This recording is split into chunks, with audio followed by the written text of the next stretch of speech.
नमः। श्रीमद् भगवत गीता के 18वें अध्याय की तीसरी कक्षा में सबका स्वागत है। पीछे हमने देखा कि श्री कृष्ण जी जो भी हमारी आध्यात्मिक ऐश्वर्य हैं उनके भी 3 विभाग कर रहे हैं, जो हमारे भौतिक ऐश्वर्य है, हमारी प्रवृत्तियां हैं, उनके भी 3 विभाग कर रहे हैं। कारण ये कि जो भी इस ब्रह्मांड में हमें नजर आ रहा है वो सब प्रकृति से बना हुआ है और प्रकृति सत्व रजस तमस से बनी हुई है। चाहे वो हमारा शरीर है, चाहे मन है, मन में उठने वाली वृत्तियां भी अंदर सत्व रजस के कम ज्यादा होने से होती हैं। जैसे हम टेम्पल में जाते हैं तो हमारी सात्विक प्रवृत्ति होती है, वहां पे कोई बुरे विचार नहीं आते, बुरी भावनाएं नहीं आती। और अगर इसके अपोजिट हम किसी मैरिज में जाते हैं या किसी डिस्कोथिक में चले जाते हैं या ऐसी जगह पे जाते हैं तो वैसे विचार आने लग जाते हैं। तो परिवेश कैसा है वैसी वृत्तियां होती हैं, वैसा जैसा ज्ञान होता है फिर वैसे कर्म होते हैं, जैसे कर्म होते हैं वैसे ही कर्माशय बनता है, भाग्य बनता है।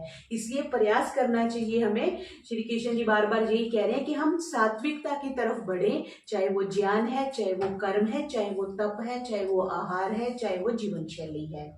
तो आज हम जो प्रकरण आरंभ हो रहा है, पीछे हमने बुद्धि के 3 भेद देखे थे कि बुद्धि भी 3 प्रकार की होती है, सात्विक, राजसिक और तामसिक। तो आज धृति के भेद से शुरू कर रहे हैं हम। आज हम 32वें श्लोक से प्रारंभ कर रहे हैं। धृति हम समझते हैं, धृति क्षमा दमो स्तयम बड़ा प्रसिद्ध श्लोक है हमारा। तो धृति का मतलब धारण करने की शक्ति। अगर बुद्धि सात्विक है तो बुद्धि सात्विक बनी रहनी चाहिए, बुद्धि के वो स्तर बना रहना चाहिए, ऐसे डावाडोल नहीं होना चाहिए, हिलना जुलना नहीं चाहिए। तो धृति का मतलब धारण करने की मानसिक शक्ति या मन का दृढ़ निश्चय, वो भी कह सकते हैं। तो हम 32वां श्लोक देख रहे हैं। अधर्मम धर्ममिति या मन्यते तमसावृता सर्वायान विपरीतांश्च बुद्धि सा पार्थ तामसी। पार्थ अर्जुन को कह रहे हैं कि अधर्मम, अधर्म को धर्मम, धर्म के रूप में, इति इस प्रकार से मन्यते जो मानता है, तमसा और वो अज्ञान अंधकार से आवृता ढकी हुई, सर्वर्थान सभी बातों को, विपरीतान विपरीत समझता है, ऐसी बुद्धि तामसिक बुद्धि कहलाती है। ये हमने जो पीछे देखा था उस श्लोक की बात आई। तो इस तरह से बुद्धि सात्विक तामसिक जो विपरीत समझ रहा है, यहाँ पर बुद्धि के 3 भेद बता करके श्री कृष्ण जी ने आगे धृति के बारे में शुरू किया। तो 33वें श्लोक में क्या कह रहे हैं? धृत्या यया धारयते मनः प्राणेन्द्रिय क्रियाः योगेन अव्यभिचारिण्या धृति सा पार्थ सात्विकी। क्या बता रहे हैं कि हे पार्थ, जिस धृति के द्वारा, धृत्या तीसरी विभक्ति आ गई ना, धृति के द्वारा, यया ये भी तीसरी विभक्ति आ गई, जिससे धार्यते, जिससे धारण करते हैं। पीछे बुद्धि बताई, बुद्धि से ही तो हम विचार करते हैं। जिससे धारण करते हैं किसको? मन प्राण इंद्रियों क्रियाओं को। मन प्राण और इंद्रिय की जो क्रियाओं को हम धारण करते हैं, योगेन योग से, अव्यभिचारिण्या इधर उधर ना भटकने वाली, बस जो डिसाइड कर लिया कर लिया, ये करना है तो करना है, कक्षा में आना है तो आना है। आज कक्षा समाप्त हो जाएगी तो देखेंगे हम, ये आधे घंटे का हमारे पास कोई वैल्यू नहीं रहेगी। हम पड़ोस में खड़े हो जाएंगे, हालचाल पूछेंगे, आधा घंटा चला जाएगा। तो एक डिटर्मिनेशन है कि हमने इस जगह पे बैठना है, ये कार्य करना है। तो इधर उधर ना भटकने वाले, जिसको हम कहते हैं एक निष्ठ होना, वन डायरेक्टेड विजडम जिसको हम कह देते हैं। धृति धैर्य सा वह अर्जुन सात्विकी, जिस धृति के द्वारा मनुष्य अपने प्राण को, मन को, इंद्रियों को, गतिविधियों को एक केंद्र में टिका करके रखता है, उन्हें इधर उधर भागने नहीं देता, वह जो वृत्ति है वो सात्विक कहलाती है। वन डायरेक्टेड, मैंने ये करना है तो करना है, लेकिन करना है तो पहले श्री कृष्ण जी ने बता दिया कि आपकी बुद्धि सात्विक होनी चाहिए, तभी आप, नहीं तो क्या होगा, आगे आएगा जो गलत बात सोच लेगा वो गलत पे ही अड़ जाएगा कि मुझे ये गलत करना ही है। 33वें में ये कहा, अगर योग से अज़्म हो उस्तवार, हवासो दिलो दम पे हो इख्तियार, तो अच्छा वही अज़्म अर्जुन समझ, वही अज़्म रासक सतोगुण समझ। रासक कह दिया सत को, वही सतोगुण है जो एक डायरेक्शन में बुद्धि को चलाता है। फिर आगे राजसी के बारे में बात कर रहे हैं। यया तु धर्म कामार्थान धृत्या धार्यते अर्जुन प्रसंगेन फलाकांक्षी धृति सा पार्थ राजसी। वही शब्द आ गया, फल की जहां पे हम इच्छा रखते हैं वो सब राजसिक हो जाता है। मैंने ये कार्य किया, मेरे नाम का पत्थर लगना चाहिए, मेरे को फूल मालाएं डलनी चाहिए, मेरे को ये अपेक्षा जिसको हम कह देते हैं। तो जिस धृति के द्वारा मनुष्य धर्म अर्थ और काम, तीनों कह दी ना, धर्म काम अर्थान, धर्म काम और अर्थ, इन सब के साथ क्या होता है, चिपका रहता है और फल की इच्छा भी बनाए रखता है, वो जो धृति होती है वो कौन सी होती है, राजसिक हो जाती है। और मुख्यतः तो जिस चीज को स्ट्रेस कर रहे हैं, पॉइंट आउट बार बार कर रहे हैं कि फल की आकांक्षा नहीं करनी, नेकी कर और दरिया में डाल, वो बात कह रहे हैं। मगर अज़्म वो जिसमें हो शौके ज़र, फरायत से मकसद हो फिक्रे समर, हवा ओ हवस से रहे इत्फला इंतफात, रजोगुन है अर्जुन वो अज़्म वो सबात। अज़्म कह देते हैं निश्चय को और सबात कह देते हैं दृढ़ को। दृढ़ निश्चय से कुछ करना लेकिन फल की आकांक्षा से, और धर्म अर्थ और काम की पूर्ति के लिए जो आप करते हैं वो सब राजसी कहा गया है। अब हम धर्म कर रहे हैं तो उसको भी देखो राजसी कह दिया। आगे जैसे पीछे रहा था ना कि यज्ञ करना भी राजसिक में आता है ना, स्वर्ग कामो यजेति है, पुत्र कामो यजेत, स्वर्ग कामो यजेत, है ना। हम पुत्र चाहते हैं, हम धन चाहते हैं, हम जो भी चाहते हैं, चाहते, ये चाहते शब्द आ गया ना, जहां हम चाहते हैं इसीलिए हम यज्ञ कर रहे हैं, तो वो भी राजसिक है। अच्छा, क्यों मोक्ष की प्रयास करना चाहिए? बिकॉज आज हम यज्ञ कर रहे हैं, उससे मेरे को ये फल मिला। सपोज मैंने आज यज्ञ किया, इमेजिन मुझे 100 का फल मिला, वो 100 का फल तो निश्चित है ना, एक न दिन तो नष्ट हो जाएगा, या तो मेरी उम्र समाप्त हो जाएगी या वो फल समाप्त हो जाएगा। चलो फल अगर बचा भी रहा उसका तो अगले जन्म में मिलेगा, लेकिन फिर भी समाप्त तो हो ही जाएगा। इसलिए मोक्ष की तैयारी करनी चाहिए कि मोक्ष जो है वो इतने लंबे काल तक है कि वो एक तरह से इन्फिनिटी है, अनंत है, उसका कभी समापन नहीं होगा। तो आगे तामसिक की बात कर रहे हैं 35वें में। यया स्वप्नम भयम शोकम विषादम मदमेव च न विमुंचति दुर्मेधा धृति सा पार्थ तामसी। तामसी कौन सी होगी? जिस धृति के द्वारा जो मूर्ख मनुष्य है, दुर्मेधा कह दिया ना, जिसकी बुद्धि जो है वो, दुर्योधन का भी नाम कहते सुयोधन था, और जो दुशासन का नाम सुशासन था, पर क्योंकि उनकी बुद्धि गलत थी इसलिए उनको दुर्योधन कहते थे और दुशासन कहते थे। तो यहाँ पे क्या कह रहे हैं कि जिस धृति के द्वारा मूर्ख मनुष्य निद्रा, निद्रा कह दी ना, स्वप्नम, निद्रा, भय, शोक और विषाद और मद, इनको नहीं त्यागता है, वह धृति तामसिक होती है। किसी को बोलो वहां सत्संग हो रहा है, कक्षा हो रही है, यज्ञ हो रहा है, उठ के चलो, वो चादर लेके सोए रहते हैं, तो वो निद्रा को उसने नहीं त्याग किया, भय को नहीं त्याग किया, मैं अच्छा काम करूंगा तो लोग क्या कहेंगे, तो शोक को नहीं त्याग किया, विषाद को नहीं छोड़ा, मद को नहीं छोड़ा, लालच को नहीं छोड़ा, तो वो जो धृति है वो तामसिक धृति हो जाएगी। है वो अज़्म खाली जहालत का बाब, रहे आदमी जिससे पाबंदे ख्वाब, बड़े खौफ व रंजो मलालो गरूर, तमोगुण वही अज़्म है बिल जरूर। वही तमोगुण है जो इन चीजों को त्यागता नहीं है। आगे ये धृति बताने के बाद बता रहे हैं कि जो सुख है वो भी 3 प्रकार के। हम तो सुख को सुख ही समझते हैं ना, सुख मीन्स आराम, जिससे इंद्रियों को आराम मिल रहा है वो सुख है। तो यहाँ पे कह रहे हैं कि जो सुख है वो भी 3 प्रकार के हैं। क्यों? क्योंकि जो दीर्घ काल तक रहने के कारण मनुष्य उसमें रम जाता है। हमें गाड़ी की आदत पड़ गई तो हमें वो सुख लगने लग गया, घर की आदत पड़ गई हमें घर सुख लगने लग गया। तो जिससे दुख का अंत हो जाता है उसको भी सुख कह देते हैं। दुख की एब्सेंस ही सुख है, सुख अपने आप में उसकी कोई सत्ता नहीं है। जैसे अंधेरे का ना होना ही प्रकाश है। ठीक है जी। तो यहाँ 36वें में क्या कह रहे हैं, कुछ ऐसी सी बात कह रहे हैं, सुखम त्रिविधानिम त्रिविधम श्रीनु में भरतर्षभ, अभ्यासाद्रमते यत्र दुखांतम च निगच्छति। सुखम तो इदानीम सुख तो है 3 प्रकार के हैं, इनको शृणु तुम मेरे से सुनो, मुझसे भरतर्ष हे भरत कुल में उत्पन्न होने वाले अर्जुन। अभ्यासात अभ्यास से, रमते रमन करता है कहाँ पे, जहां दुखांतम च निगच्छति, वो दुख के अंत को प्राप्त कर लेता है। दुख का अंत मीन्स सुखों का होना। जैसे हम कह देते हैं ना कि किसी का बेटा नौकरी लग गया, उसने घर बना लिया जी, उसके सारे दुखों का अंत हो गया, मीन्स सुख की प्राप्ति हो गई। किसी एक वस्तु का अभाव दूसरे की अभाव को पूरा नहीं करता, सिर्फ एक उसका अभाव को आप भाव से कभी कंप्लीट नहीं कर सकते, लेकिन उसका एक भाव बना रहता है हमेशा। ये सत्य कार्यवाद इसको बोलते हैं, जिसकी सत्ता है वो सत्ता रहेगी। आपने घड़े को तोड़ भी दिया फिर भी वो मिट्टी की एग्जिस्टेंस रहेगी। फिर मिट्टी में घड़ा जो है वो अदृश्य रूप से एग्जिस्ट रहता है, तभी तो कुम्हार उसको घड़ सकता है। अगर मिट्टी में जैसे कुछ प्रकार की रेता मिट्टी है, बालू रेत है, उसमें जुड़ने की सामर्थ्य घड़ा नहीं है तो बालू रेत से घड़ा नहीं बनेगा। तो अगर अंदर है तभी वो प्रत्यक्ष होता है। सुनब मुझसे भारत के सरदार सुन, कि सुख के भी इंसान में है 3 गुण है। पहले वो सुख जिससे दुख दूर हो, बशर मश्क से जिसकी मसरूर हो। अभ्यास से जिससे हम सुख प्राप्त करते हैं।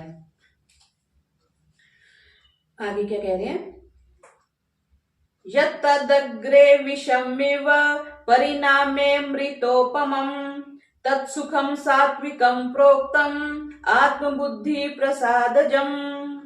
यत् जो, तत् तो, वह अग्रे पहले पहल, विष पहले तो वो विष लगता है, इव सदृश, परिणाम में अंत में अमृतोपम, अंत में वो अमृत के समान लगता है, वह सुख सात्विक कहा गया है। और उससे क्या होता है, आत्मबुद्धि प्रसादजम। जो सुख प्रारंभ में तो विष जैसा प्रतीत होता है, अब हम पढ़ने बैठे थे तो हमें बाधा लगती थी, सारे काम छोड़ के बैठना है, लेकिन अंत में उसका सुख मिलता है। परीक्षा की तैयारी करनी तो हमें अच्छी नहीं लगती, दुख मिलता है, पढ़ना पड़ता है, लेकिन जब परीक्षा में पास होते हैं तो हमें अच्छा लगता है। भोजन बनाना अच्छा नहीं लगता, लेकिन खाने के बाद जो सुख मिलता है वो हमें अच्छा लगता है।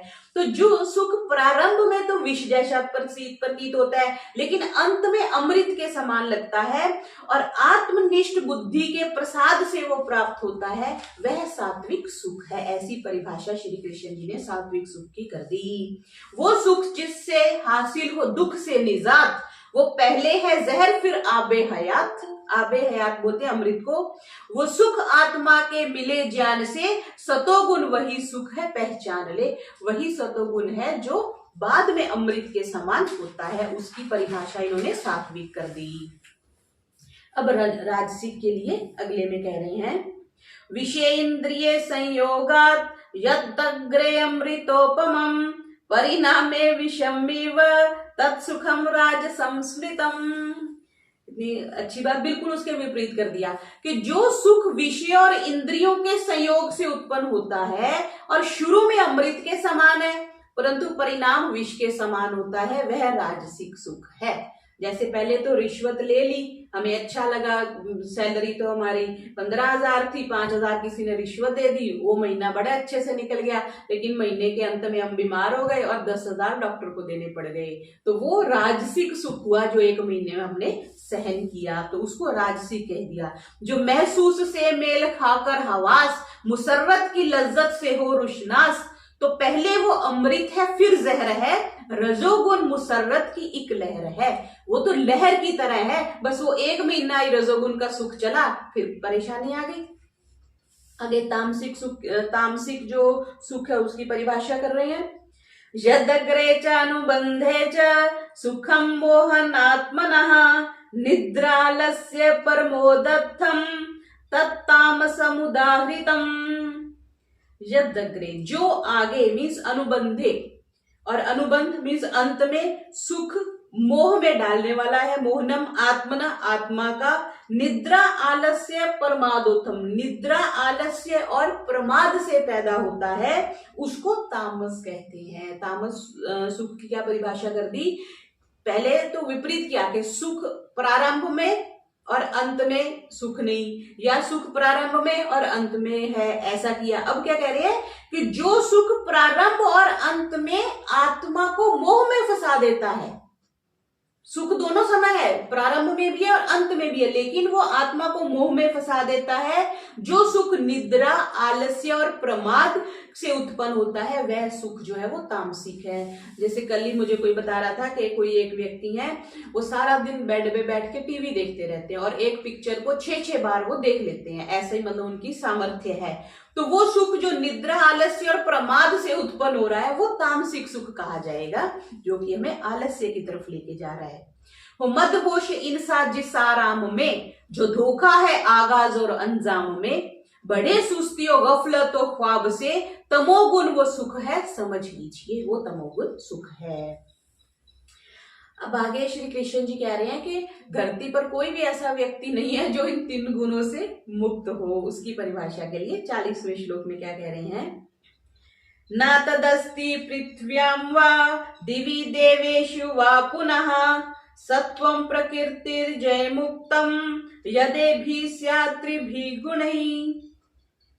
न नहीं, तत् वह अस्ति है पृथ्व्यां पृथ्वी पर, वह दिवी और स्वर्ग में, देखो ये बात भी कह रहे हैं, दिवी स्वर्ग में, देवेशु देवों में भी, वह पुनः फिर सत्वम प्रकृति, जो प्रकृति से उत्पन्न कोई भी, चाहे वो पृथ्वी पर उत्पन्न हुआ मनुष्य है, चाहे देवलोक में उत्पन्न हुआ कोई देवता है, कोई भी ऐसा नहीं है जो प्रकृति द्वारा उत्पन्न सत्व, रजस और तमस इन तीनों गुणों से मुक्त हो। इसीलिए तो जो देवताओं की पूजा करते हैं उनको ये कहा जाता है ना कि जिसके पास जो होगा वही देगा ना। अब जिसके पास सोना है तो वो सोना देगा, जिसके पास अन्न है वो अन्न देगा। देवताओं के पास मुक्ति नहीं है। अब भले ही जितनी मर्जी देवताओं की पूजा कर लो, क्यों? क्योंकि उन्होंने देखो स्पष्ट कह दिया भगवत गीता में श्री कृष्ण जी ने कि देवलोक में कोई देवता भी ऐसा नहीं है जो प्रकृति द्वारा उत्पन्न सत्व, रजस, तमस से मुक्त हो।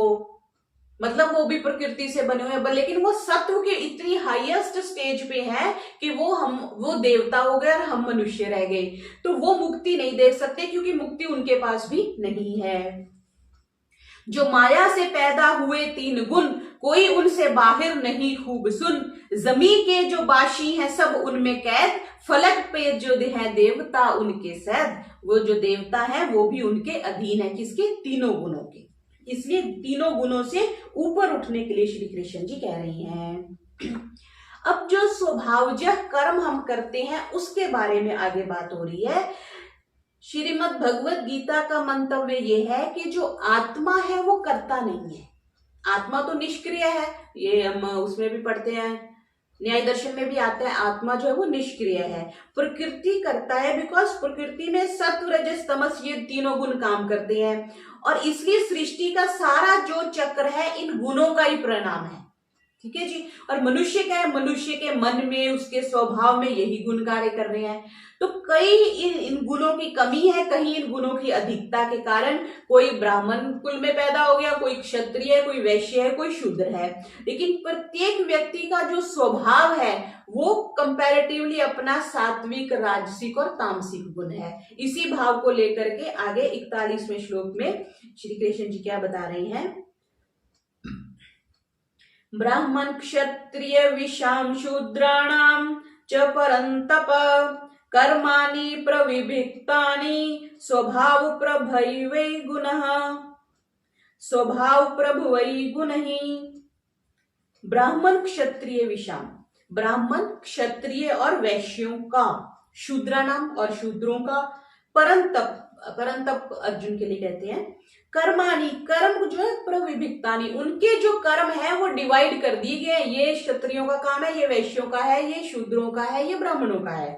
तो स्वभाव प्रभुवई का मैं कहने का मतलब है कि स्वभाव से उत्पन्न उनमें ऐसे गुण होते हैं कि उनकी ऐसी प्रकृति बन जाती है कि ब्राह्मण, क्षत्रिय और वैश्य अपने अपने स्वभाव से उत्पन्न हुए सत्व, रजस, तमस इन गुणों के कारण इनके कर्म अलग अलग बांटे गए हैं कि जिसकी ऐसी प्रवृत्ति है उसको ये करना चाहिए, दूसरे को ऐसा करना चाहिए, तीसरे को ऐसा करना चाहिए। बिकॉज स्वभावजा मीन्स वर्ण व्यवस्था और जो जन्म जात है वो नहीं मान रहे। यहाँ पे जैसी उनकी प्रवृत्ति है, जैसी उनका स्वभाव है, उनको उन श्रेणी में रखा जाना चाहिए। ऐसा 41वें श्लोक में कहा गया। ब्राह्मण के हो क्षत्रिय, शूद्र या वैश्य, सुन अर्जुन हरि का निराला है कैश। कैश का मतलब यहाँ पे रीति आएगा। फराइज जुदा सबकी खिसलत जुदा, कि फितरत ने की सबकी जीनत जुदा। सबकी जीनत, सबका स्वभाव जो है वो जुदा जुदा कर दिया। किस बेस पे किया?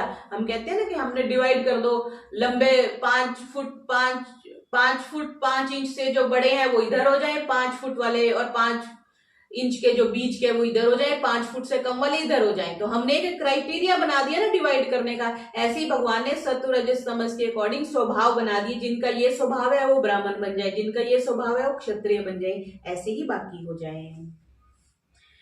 आगे 42वें में क्या कह रहे हैं? शमोदमस्तपः शौचम क्षान्तिरार्जवमेव च ज्ञानम विज्ञानमास्तिक्यम ब्रह्म कर्म स्वभावजम। ब्राह्मण के स्वाभाविक कर्म क्या है उनको बता रहे हैं। शम, शांत रहना। दम, आत्म संयम करना, इंद्रियों का दमन करना। तपह, तपस्या करना। शौचम, पवित्रता से रहना। शांति होती है सहनशीलता, जिसको हम कह देते हैं। आर्जवम होता है सरलता, ये पीछे भी शब्द आया था 17वें अध्याय में। एव हीच ज्ञानम, और ज्ञान विज्ञान पठन पाठन करना। आस्तिक्यम, आस्तिकता परमात्मा में विश्वास रखना। ब्राह्मण के कर्म है किससे? स्वाभाविक कर्म ये है। आजकल भिन्न भिन्न हम करने तो लग गए। कल भी कोई बता रहे थे कि ब्राह्मण का स्वाभाविक कर्म तो यही है ना कि उसका धनोपार्जन का क्या तरीका है, या तो वो यज्ञ करेगा या पठन पाठन करेगा, यही है, या उसको दक्षिणा मिलेगी जो भी वो कार्य करेंगे। लेकिन आजकल क्या है कि ब्राह्मण भी कुछ कुछ और करने लगे, क्षत्रिय कुछ कुछ और करने लगे। लेकिन स्वाभाविक तौर पर जो ब्राह्मण है उसके ये कर्म है, या हम ये कह सकते हैं जो ये कर्म करता है, शांत स्वभाव है, आत्म संयम है, तपस्या करता है, पवित्रता से रहता है, ज्ञान विज्ञान में रहता है, पठन पाठन में रहता है, तो वो स्वभाव से ब्राह्मण है, ऐसा भी कह सकते हैं। स्कू जब्त अफ़े खता रासती हिरद इल्म ईमा पाकीज़गी, रियाजत इबादत के पाकीज़ा कर्म, ये फितरत ने रखा है ब्राह्मण का धर्म, ये ब्राह्मण के धर्म है। आगे क्षत्रिय के धर्म बता रहे हैं। शौर्यम तेजो धृति दाक्ष्यम युद्धे चाप पलायनम दानम ईश्वर भावश्च क्षात्रम कर्म स्वभावजम। शौर्य, शूरता। तेज, धृति, धैर्य। दाक्ष्यम होता है दक्षता, ये काम करने में बड़ा निपुण है, चतुराई जिसको कहते हैं। साहस, युद्धे, युद्ध में। च और अपि अपलायनम, भागता नहीं है वो, ये काम तो मेरे से नहीं होगा ऐसा नहीं कहेगा, जो काम बताओ वो करेगा। दानम, दान करता है। ईश्वर भाव है, ईश्वर में उसका भाव रहता है। क्षात्रम, क्षात्रिय के स्वाभाविक जो कर्म है, ये सामान्य से हमें बताइए। वीरता, तेज, धीरज, चतुरता, संपन्नता, दानशीलता और युद्ध में पीठ ना दिखाना, हुकूमत करना, ये क्षत्रिय के धर्म है। शुजायत, सखावत, सबात और जलाल, खुदावंदगारी और फनवे कमाल, कभी छोड़ आना न मैदान जंग, यही क्षत्रिय की है फितरत के रंग। पीठ नहीं दिखानी युद्ध में, वो क्षत्रिय होता है। आगे सोचने की बात है, उस समय भी श्री कृष्ण जी ने कितना स्पष्ट कर दिया। शौर्य, तेज, धृति, एक एक शब्द जो तब भी उतना ही लागू होते थे जितने आज की तिथि में लागू हो रहे हैं। इसीलिए ये जो ग्रंथ है, हमारे शास्त्र है, ये एवरग्रीन होते हैं, एटर्नल जिनको कह देते हैं। ये नहीं कि मतलब 5 साल 10 साल, हम जो पुस्तक लिखते हैं, आपने देखा मार्केट में बस 1 महीना चढ़ेगी, 2 महीना चढ़ेगी। अब तो पुस्तकों का वही ट्रेंड ही खत्म हो गया, बस व्हाट्सएप के मैसेज से सब संतुष्ट हो जाते हैं। तो यहाँ पे क्या कह रहे हैं कि जो शास्त्र कह रहा है वो उस टाइम भी उतना ही एप्लीकेबल था जितना आज है। आगे हम 44वें में देख रहे हैं कि जो वैश्य और शूद्र के बारे में बता रहे हैं।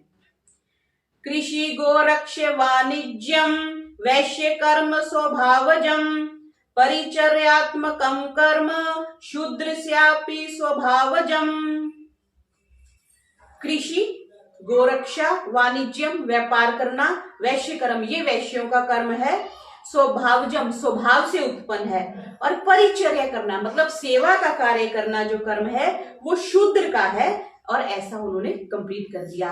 कृषि, गोरक्षा, व्यापार, ये वैश्य के स्वाभाविक कर्म है। शूद्र का स्वाभाविक कर्म जो है वो सेवा करना है। 44वें में कहा, जो है वैश्य तबन तिजारत करे, करे गल्ला बानी जरायत करे, जो है शूद्र सबके वो करता है कार, है फितरत से खलकत का खिदमत गुजार।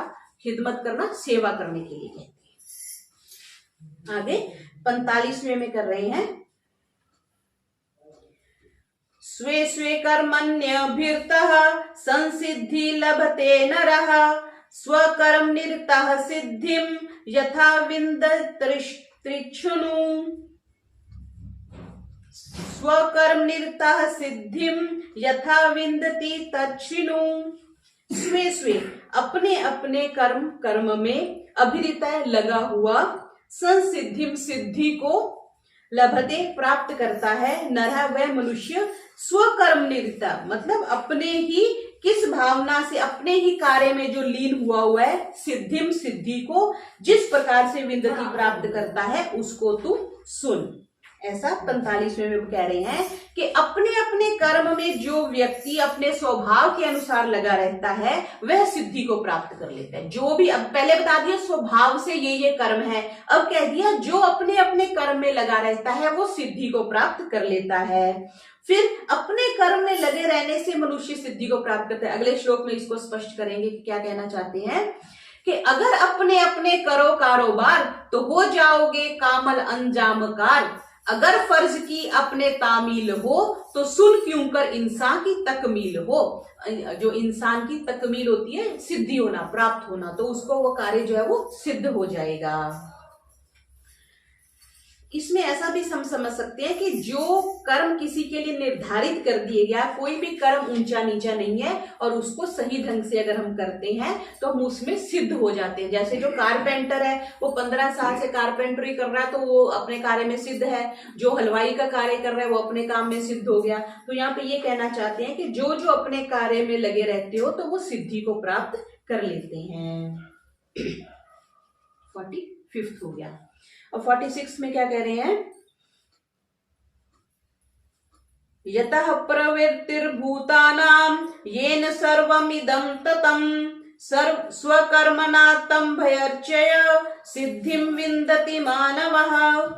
यत जिससे, प्रवृत्ति हम समझते हैं अपने इंटेंशन जिसमें लगती है, जन्म कह लो या चेष्टा जिसको हम कह सकते हैं, भूतानाम प्राणियों का, येन जिससे, ततम फैला हो, स्वकर्मणा अपने कर्म से, अभ्यर्च्य अर्चना हम समझते हैं पूजा करनी, अर्चना करनी, पूजा करके वो सिद्धि को प्राप्त कर लेता है। जिससे सब प्राणी जन्म लेते हैं, मीन जन्म लेने के समय ये आपके कर्म निर्धारित हो गए, जिससे सारा जगत व्याप्त है, उस परमात्मा को कह लो या उस परमात्मा की अपने कर्म से पूजा करके मनुष्य सिद्धि को प्राप्त कर लेता है। क्योंकि हमें श्रीमद् भगवद गीता कर्म करने का विधान करती है ना, तो यहाँ पे कह दिया जो अपने कर्म से पूजा करता है, मीन्स कर्म ही पूजा है, कई जगह पे लिखा होता है ना, तो वही पूजा, अगर उसको भी आप अच्छे से करते हैं तो भी आप उस परमात्मा को प्राप्त कर लेते हैं। वही जात जिससे खुदाई हुई, जो सारे जहां पर है छाई हुई, उसकी परस्तिश है तामीले फर्ज, है तकमील इंसान की तकमीले फर्ज। अगर आप अपने फर्ज को पूरा करते हो तो उस परमात्मा तत्व को प्राप्त कर लेते हो।